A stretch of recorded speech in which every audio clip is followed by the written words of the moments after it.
Hello students. पिछली कक्षा में हमने पढ़ा था कि थेल्स प्रमेय को कैसे सिद्ध करना है और आज मैं आपको बताने जा रहा हूं कि पाइथागोरस प्रमेय को कैसे हल करना है। ये पाइथागोरस प्रमेय थेल्स प्रमेय से ज़्यादा इंपॉर्टेंट है, अक्सर पूछा जाता है। हो सकता है कि इस साल पिछले साल पूछा था, इस साल ही पूछ दें, तो आप अच्छे से इसको समझ लीजिए। बहुत ही सरल है, आपको कुछ तरीका बताऊँगा जिसकी वजह से आपको आसानी समझ में आ जाएगा। तो पाइथागोरस प्रमेय, पाइथागोरस प्रमेय का कथन आप जानते होंगे कि एक समकोण त्रिभुज में कर्ण का वर्ग शेष अन्य दो भुजाओं के वर्गों के योग के बराबर होता है, जैसा कि आपको डिस्प्ले में दिखाई दे रहा है। अब जैसा कि मैंने पिछली कक्षा में बताया था आपको, इसका चित्र, इसमें जो है आकृति बनेगी त्रिभुज की और उसमें जो बनती है वो सेम रहती है। तो हम स्टार्ट करते हैं। तो इसमें भी एक छोटी भुजा और एक ऐसा करके एक लंबी भुजा रहेगी, ये और ये ठीक है। ये हम क्या बना दिए, एक त्रिभुज बना दिए। इस त्रिभुज में हम अभी तक आप देखे होंगे समकोण त्रिभुज आपने ऐसा बनाते आए होंगे, ये इसमें हम इसको 90 डिग्री मानते हैं, ठीक है। परंतु यहां पर हम इसको 90 डिग्री बनाएंगे। ये आप ध्यान रखेंगे, इसको मान लेते हैं कि बी और ये मान लेते हैं ए है और ये क्या मान लेते हैं सी। तो ए बी सी एक समकोण त्रिभुज है जिसमें कोण बी क्या है हमारा 90 अंश का है। क्लियर है। तो हम सबसे पहले दिया है लिखते हैं, दिया है ए बी सी एक समकोण त्रिभुज है जिसमें कोण बी समकोण है तथा ए सी कर्ण है। अब ए सी कर्ण कैसे होगा, तो आपको पता होना चाहिए कि हमेशा किसी भी समकोण त्रिभुज में जो 90 अंश रहता है, जहां पर 90 अंश बनता है, उसकी सामने वाली भुजा ही हमेशा क्या कहलाती है, कर्ण कहलाती है। जैसे कि ये 90 अंश है, इसके सामने वाली भुजा कौन सी है, ये वाली है, तो ये क्या कहलाएगी, कर्ण। वैसे यहां पर ये 90 है तो इसके सामने वाली भुजा क्या कहलाएगी, ए सी क्या कहलाएगी, कर्ण। तो इस त्रिभुज में ए सी क्या हो जाएगा, कर्ण हो जाएगा। ठीक है। अब आगे दिया है के बाद आपको पता है कि क्या लिखा जाता है, दिया है के बाद लिखा जाता है यहां पर सिद्ध करना है। क्या सिद्ध करना है, पता है आपको, कर्ण का वर्ग यानी कि ए सी का वर्ग शेष दो भुजाओं, तो कौन कौन सी भुजा है, एक है ए बी और एक है बी सी, इनके वर्गों यानी कि ए बी का वर्ग और बी सी के वर्ग, इनके योग के बराबर, इसलिए बीच में क्या का निशान लगा देंगे हम, यहाँ पर प्लस का निशान लगा देंगे। तो ये कथन हमारा जो है इसका क्या हो जाएगा कि कर्ण का वर्ग अन्य दो भुजाओं के वर्गों के योग के बराबर होता है।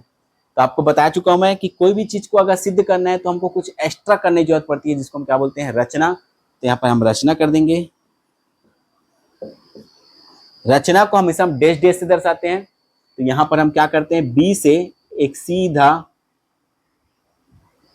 इस ए सी पर लंब डालते हैं जो कि कहलाएगा बी डी, लंब ए सी। तो यहाँ पर लिख देंगे अपन बी डी, ये लंब का संकेत हो गया। और किससे बना है, ए सी बनाया। इसके बाद आ जाएगा हमारा रचना के बाद आप जानते हैं क्या आता है, सीधा हमारा उपपत्ति या सिद्ध करना है जो हमको। ठीक है। अब देखो यहाँ पर कि आपको सिद्ध करने से पहले मैं बता देता हूं कि इसमें क्या चीज के आगे हमको जरूरत पड़ सकती है। आपने कक्षा 9वीं में सर्वांगसम और समरूप पढ़ा होगा। सर्वांगसम वो त्रिभुज होते हैं आपस में जिनकी तीनों भुजाएं और तीनों कोण आपस में बराबर होता है, परंतु समरूप में सिर्फ क्या होता है, कोण बराबर होते हैं, उनकी तीनों भुजाएं बराबर नहीं होती। लेकिन भुजाओं में एक समानता रहती है कि उनकी भुजाएं आपस में, जो दो त्रिभुज आपस में समरूप हैं, उनकी जो भुजाएं हैं आपस में समानुपातिक होती है, यानी कि समानुपाती होती है, समान अनुपात में होती है। तो हमको यहाँ पर ध्यान देना है, यहाँ पर हमको इनमें समरूप सिद्ध करना है। अब समरूप सिद्ध करने के लिए हमको जिन दो त्रिभुज को समरूप सिद्ध करना है उसके कोई भी दो चीज बोलने से मतलब हम जानते हैं कि तीन हमारे पास कोण होते हैं और तीन भुजाएं होती हैं। भुजाओं का तो बात होगा नहीं, कोई भी दो कोण अगर हम बराबर कर दें तो क्या हो जाएगा, आपस में समरूप सिद्ध हो जाएगा। अगर आपको बोलने समझ में नहीं आ रहा तो आइए मैं दिखाता हूं आपको कैसे होगा। तो लिखेंगे यहाँ पर त्रिभुज ए डी बी और त्रिभुज ए बी सी में, ए डी बी और ए बी सी में। मैंने क्या बताया, हमको क्या करना है, इसको समरूप प्रूफ करना है। इन दोनों को क्या प्रूफ करना है, समरूप। समरूप प्रूफ करने के लिए कोई भी दो कोण इनके हमको आपस में क्या बताने पड़ेंगे, बराबर। तो चलिए देखें, ए डी बी और ए बी सी में क्या हो रहा है, तो ध्यान देंगे अपन। ए डी बी, कोण ए डी बी बराबर है कोण ए बी सी। ये दोनों कितने डिग्री के हैं हमारे पास, 90 डिग्री के। कैसे, तो ए डी बी 90 अंश कैसे हुआ, क्योंकि हम बी डी लंब डाले थे। लंब जहां पर डाला जाता है वो हमेशा कितने डिग्री का होता है, 90 डिग्री का होता है। और ए बी सी में बी 90 अंश, तो बी तो समकोण पहले से हमको कथन में दिया हुआ है। तो कोण ए डी बी और कोण ए बी सी बराबर कितना हो जाएगा, 90 अंश। पुनः दोनों त्रिभुज में कोण ए और कोण ए कैसे कोण है, उभयनिष्ठ कोण है, उभयनिष्ठ कोण है। कोण ए और कोण ए दोनों में है। देखिए ए डी बी में भी ए उतना ही बड़ा है और ए बी सी में भी ए उतना ही बड़ा है, दोनों उतने ही है। दैट मीन्स दोनों क्या है, उभयनिष्ठ है। उभयनिष्ठ मतलब कॉमन है, दोनों में है, इसलिए अब ये भी कोण बराबर हो गया, ये भी कोण बराबर हो गया। तो नियम आएगा कोण कोण समरूपता से, कोण कोण समरूपता से क्या हो जाएगा कि जो कोण ए डी बी है, त्रिभुज ए डी बी समरूप हो जाएगा त्रिभुज ए बी सी के। अब जब ए डी बी और ए बी सी समरूप है, समरूप का संकेत होता है। समरूप हो गया यानी कि इनकी सभी कोण क्या हो गए, आपस में बराबर हो गए। तो इनकी भुजाएं कैसे होंगी, समान अनुपात में होंगी। संगत भुजाएं क्या होंगी, अनुपातिक होंगी। संगत भुजाएं मतलब देखिए कैसे, इसका ट्रिक भी है, पहले मैं आपको समझा देता हूं कि मैंने लिया ए डी बी, तो ए डी बी ले लेते हैं पहले। ए डी बी में हमको क्या मिलेगा, इसको ध्यान देंगे। ए बी दो बार आएगा, देखने कैसे। ए डी बी और ए बी सी। तो ए डी बी में क्या करते हैं हम लोग, दोनों का पहले क्या ले लेते हैं, हम लोग दोनों का ए डी ले, इसका ले लेते हैं ए डी। तो ए डी क्या है, यहां पर आधार है। ए डी बी का ए डी क्या है, आधार है। तो ए बी सी में आधार कौन हो जाएगा, ये ए बी हो जाएगा। अब ए डी बी का कर्ण कौन है, ए बी है। और इसका कर्ण कौन हो जाएगा, ए बी सी का ए सी हो जाएगा। देखिए यहां पर ये ए डी बी में ए डी लिए, इसको ले लेंगे अपन ए बी को। ए डी लिए और इसको ले लेंगे अपन यहां पर ए बी को। और जब हम ए डी बी का ए बी लिए, ए बी क्या हो जाएगा, यहाँ पर कर्ण हो जाएगा। तो ए बी सी का क्या हो जाएगा, ए सी।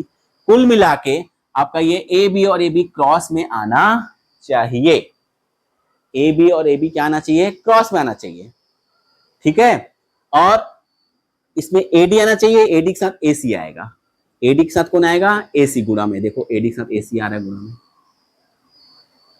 दूसरा हम इसको ऐसे भी ध्यान रख सकते हैं, हाथों के संकेत से हम समझ सकते हैं। देखो बेटा ध्यान से कि A D A B, A D A B, इधर से स्टार्ट किए, इधर गए, फिर वापस आए, फिर पूरा गए। यहां से स्टार्ट करके इधर गए, फिर इधर गए। तो ए डी बटे ए बी, फिर से ए बी बटे ए सी। देखिए A D A B, A D A B, A D बटे ए बी, ए बी बटे ए सी। अब इसको अपन क्या लिख सकते हैं, ध्यान दो। तो हम यहां पर लिख सकते हैं कि ए डी गुणित ए सी बराबर ए बी का वर्ग। ठीक है, पुनः इसको दो भाग में बांट देता हूं क्योंकि नीचे मेरे को जगह चाहिए थोड़ा सा। यहां पर क्या हो जाएगा, पुनः अब ले लेते हैं त्रिभुज बी डी सी व त्रिभुज फिर से पूरा ए बी सी लेंगे। तो त्रिभुज क्या ले लेंगे अपन, ए बी सी में बी डी सी और फिर से पूरा ए बी सी में। एकदम सिंपल है, आपको जल्दी समझ में आएगा। अब बी डी सी और ए बी सी को हमको समरूप सिद्ध करना है। तो समरूप सिद्ध करने के अभी बताया कि दोनों कोण क्या होने चाहिए आपस में बराबर। तो इसमें कोण 90 अंश के हैं, तो सी डी बी, तो लिख दीजिए यहाँ पर सी डी बी, ये किसके बराबर हो जाएगा, ए बी सी के बराबर होगा, क्योंकि उसमें ए बी सी में यही 90 अंश है। और कौन है बराबर, कॉमन कौन हो जाएगा यहाँ पर, बी डी सी में सी जितना बड़ा कोण है, ए बी सी में भी सी उतनी बड़ा कोण है, तो कोण सी बराबर कोण सी, ये क्या कहलाएगा हमारा उभयनिष्ठ। इसलिए कोण कोण समरूपता से, कोण कोण समरूपता से, ये कोण और ये कोण क्या है आपस में, दो कोण बराबर हो रहे हैं, तो कोण कोण समरूपता से क्या हो जाएगा, ये दोनों त्रिभुज क्या हो जाएंगे आपस में समरूप। That means B D C समरूप है त्रिभुज ए बी सी के। जब ऐसा होता है तो लिखोगे यहां पर, इसलिए इनकी भुजाओं, इसके बी डी सी और ए बी सी के भुजाओं का जो संगत भुजाओं का जो अनुपात होगा कैसा होगा, बराबर होगा। कैसे हो जाएगा, फिर से वही मैंने बताया था आपको, डी से ए चलो, फिर कहां चलो, A B, D A B, D A बटे ए बी, फिर से उसी को लो, ए बी बटे पूरा। अब यहां से ऐसा करेंगे, डी सी बटे बी सी, डी सी बटे बी सी, यहां पर लिख देंगे अपन लोग डी सी बटे बी सी। अब फिर से बी सी को लो, वापस आओ, बटे क्या कर दो, ए सी। ध्यान दो, डी सी बटे B C, B C A C, D C बटे बी सी, बी सी बटे ए सी, बस सिंपल। अब इनका आपस में क्रॉस गुणा कर देंगे तो क्या हो जाएगा, डी सी गुणित क्या हो जाएगा, ए सी, और ये क्या हो जाएगा, बी सी का वर्ग। ध्यान देना आप, ये जो क्रॉस में आएगा सेम सेम आएगा, जैसे ए बी आया, यहाँ पर क्या आया, बी सी, वो कौन सा पोर्शन रहेगा, जो अन्य दो भुजाएं वो होंगे, उनका वर्ग तभी आएगा ना जब दोनों सेम होंगी, ए बी और ए बी क्रॉस में होंगी। ठीक है, अब क्या हो जाएगा यहाँ पर, इसको मान लेंगे अपन समीकरण नंबर 3। अब यहाँ पर क्या करेंगे, आप समीकरण 2, ये 1 है और ये क्या है 2, तो समीकरण 1 व समीकरण 2 को जोड़ने पर, अब जोड़ दीजिए दोनों को। तो कोई भी दो समीकरण कैसे जोड़ते हैं आपको पता होना चाहिए, लेफ्ट हैंड साइड का पोर्शन लेफ्ट हैंड साइड से, राइट हैंड साइड का राइट हैंड से। तो यहाँ पर ये लेफ्ट समीकरण 1 का लेफ्ट पोर्शन कौन सा, ये वाला पोर्शन है, यानी क्या हो जाएगा, ए डी गुणित ए सी प्लस इसका क्या हो जाएगा, डी सी गुणित ए सी, बराबर इसका क्या है, ए बी का वर्ग प्लस बी सी का वर्ग। इन दोनों में ध्यान दोगे आप तो दोनों में ये ए सी कॉमन है, तो हम ए सी को कॉमन निकालते थे, ए सी कॉमन निकाल दिए, तो अंदर बचेगा यहाँ पर ए डी प्लस यहाँ क्या बचेगा, डी सी, अब बराबर क्या बचेगा यहाँ पर, ए बी का वर्ग प्लस बी सी का वर्ग। अब ध्यान दो, A D plus D C को हम क्या लिख सकते हैं, ए सी लिख सकते हैं, इतना प्लस इतना मिलके पूरा कहलाएगा, यानी A D plus D C is equal to A C. तो हम इस पूरे को क्या लिख सकते हैं, ए सी गुणित ए सी बराबर ए बी का वर्ग अब प्लस क्या हो जाएगा, बी सी का वर्ग, और ये ए सी मिलके क्या कहलाएगा, ए सी का वर्ग is equal to A B का वर्ग प्लस बी सी का वर्ग। और यही क्या करना था हमको, प्रूफ करना था कि कर्ण का वर्ग यानी कि ए सी का वर्ग अन्य दो भुजाओं यानी कि ए बी का वर्ग और बी सी के वर्ग के योग के बराबर होता है। आप फिर से ध्यान देना, मैं आपको बताना चाह रहा हूं कि एक पहले सेम ऐसी त्रिभुज बनाओगे, ए बी सी, बी ऊपर मान लेना समकोण त्रिभुज, ए सी नीचे कर्ण हो जाएगा, एक लंब डालना है जिससे दो त्रिभुजों में बन जाएगा। जब दो त्रिभुज बन जाएगा तो इसका एक त्रिभुज पूरे वाले त्रिभुज से तुलना करना है, मतलब ए बी सी से, और इसका एक त्रिभुज का पूरे वाले त्रिभुज से तुलना करना है। तो यानी कि क्या हो जाएगा अपन का, ए डी बी और ए बी सी, इसको क्या प्रूफ करना है हमको, समरूप। क्या प्रूफ करना है, समरूप। समरूप प्रूफ जैसी हो जाएगा।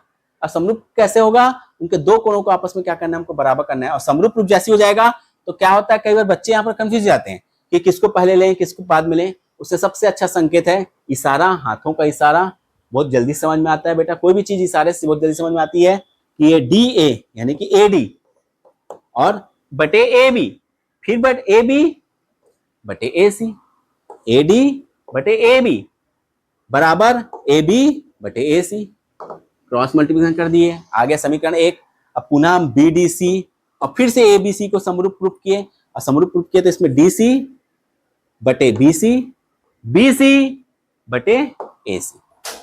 अब दोनों को जोड़ दिए, और जोड़ने के बाद क्या हो गया, ये दोनों में ए सी कॉमन निकल गया, और A D plus D C A C हो जाएगा। ए सी का गुणा ए सी से करेंगे, ए सी का वर्ग आ जाएगा। तो इस तरीके से पाइथागोरस प्रमेय सिद्ध हुआ। आप इसको स्क्रीनशॉट ले लीजिए या इसको अच्छे से उतार लीजिए, इसका 2-3 बार प्रैक्टिस कीजिए, निश्चित रूप से बन जाएगा। मैं जो बताया हूँ आप उसको ध्यान रखिए, हाथों के इशारे को, निश्चित बन जाएगा। अगर आपको मेरा ये सिद्ध करना बहुत पसंद आया होगा तो मेरे चैनल को लाइक कीजिए, सब्सक्राइब कीजिए और शेयर कीजिए। Thank you.